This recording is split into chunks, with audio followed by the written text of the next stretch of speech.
রাধে রাধে বন্ধুরা, আমার মনের ঘর চ্যানেলের নতুন একটা পর্বে তোমাদের সবাইকে স্বাগত জানাই। এখন সন্ধ্যা হয়ে গেছে, সেই কারণে আমি সন্ধ্যারতি করে নিচ্ছি।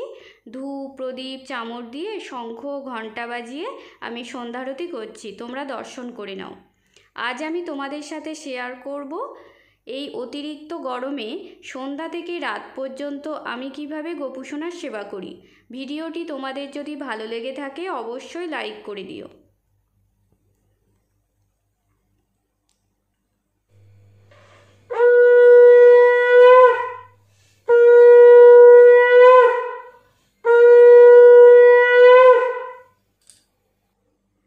আমার সন্ধ্যারতি হয়ে গেছে, এখন আমি শ্রীকৃষ্ণের অষ্টাত্তর শতনাম পড়ে নেব।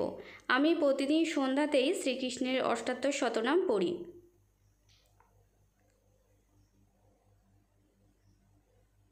সন্ধ্যাটা এখন উতলে গেছে। আমি গোপুসোনাকে দুপুরবেলা যে ফুলগুলো দিয়ে সাজিয়েছিলাম সেই ফুলগুলো শুকিয়ে কেমন একটা হয়ে গেছে, সেই কারণে ফুলগুলো সব সরিয়ে দিচ্ছি। এই ফুলগুলো দেখতে তো খুবই বাজে লাগে, আর গোপুসোনাও একদম পছন্দ করে না, সেই জন্যে আমি দেখো ফুলের মালা সরিয়ে দিলাম। এরপরে আমি গোপুসোনার পাশের থেকে জলের বোতলও সরিয়ে দেব। এখন 7:30 মতো বাজে। আমি গোপুসোনাকে রাতের ভোগ নিবেদন করে দিয়েছি।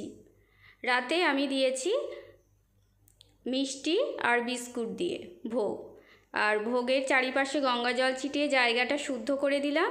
ভোগের বাটা গ্লাসে তুলসী পাতাও দিয়ে দিয়েছি। এখন আমি প্রণাম করে ঠাকুর ঘর থেকে কিছুক্ষণের জন্য বেরিয়ে যাব। কিছুক্ষণ পর দেখো ফিরেও এসেছি।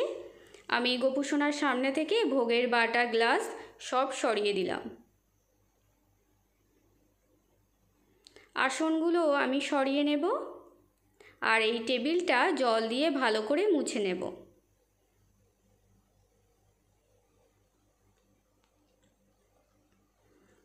আর এখন আমি গোপুসোনার গায়ে থেকে দেখো শৃঙ্গার খুলে দিচ্ছি। গোপুসোনাকে গা ধোয়াতে নিয়ে যাব। সকালে আমি গোপুসোনাকে ঠান্ডা জল দিয়ে স্নান করাই। দুপুরবেলায় ঠান্ডা জল দিয়ে গোপুসোনার গাটা ভালো করে মুছিয়ে দিই। আর রাতে শয়ন দেওয়ার আগে আমি গোপুসোনাকে ঠান্ডা জল দিয়ে গা ধুয়ে দিই। এখন আমি গোপুসোনাকে গা ধোয়াতে নিয়ে যাব। ঠান্ডা জল দিয়ে আমি গোপুসোনাকে গা ধুইয়ে দেব, তাহলে গোপুসোনার ঘুমটাও ভালো হবে আর গোপুসোনার আরামও লাগবে। চোখে মুখেও আমি ঠান্ডা জল দিয়ে দেব।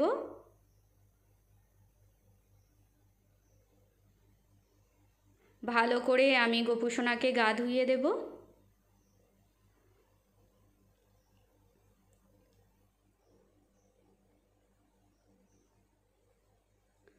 এরপরে আমি টাওয়াল দিয়ে গোপুসোনার গাটা মুছিয়ে দিচ্ছি।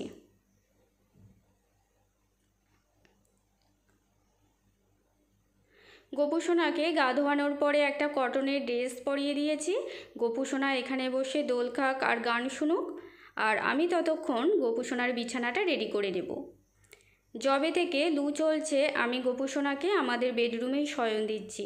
ঠাকুর ঘরে তো এসি নেই, কিন্তু আমাদের বেডরুমে এসি আছে, সেই কারণে গোপুসোনাকে আমি বেডরুমে নিয়ে এসে শয়ন দিই। তো আমি দেখো গোপুসোনার বিছানাটা রেডি করে নিচ্ছি। গোপুসোনাকে দেখো নিয়ে চলেও এসেছি, এখানে আমি শয়ন দিয়ে দিলাম। গোপুসোনার বেডটা নিয়ে আসার একটু অসুবিধা আছে, সেই কারণে আমি দেখো টেবিলের উপরে গদি পেতে গোপুসোনার বিছানা করে দিয়েছি। আর মশারি তো টানানো যাবে না, সেই কারণে চেন দেওয়া মশারিটা ব্যবহার করছি। গোপুসোনার পাশে ঠান্ডা জলের বোতল দিয়ে দিলাম, আর তারপরে দেখো গায়ে মাথায় ভালো করে হাত বুলিয়ে আমি ঘুম পাড়িয়ে দিচ্ছি।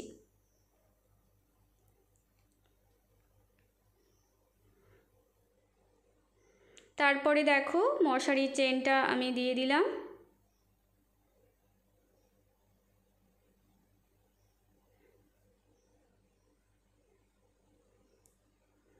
এখানে দেখো গোপুসোনার শয়নও দেওয়া হয়ে গেছে, গোপুসোনা ভালোভাবে ঘুমাচ্ছে।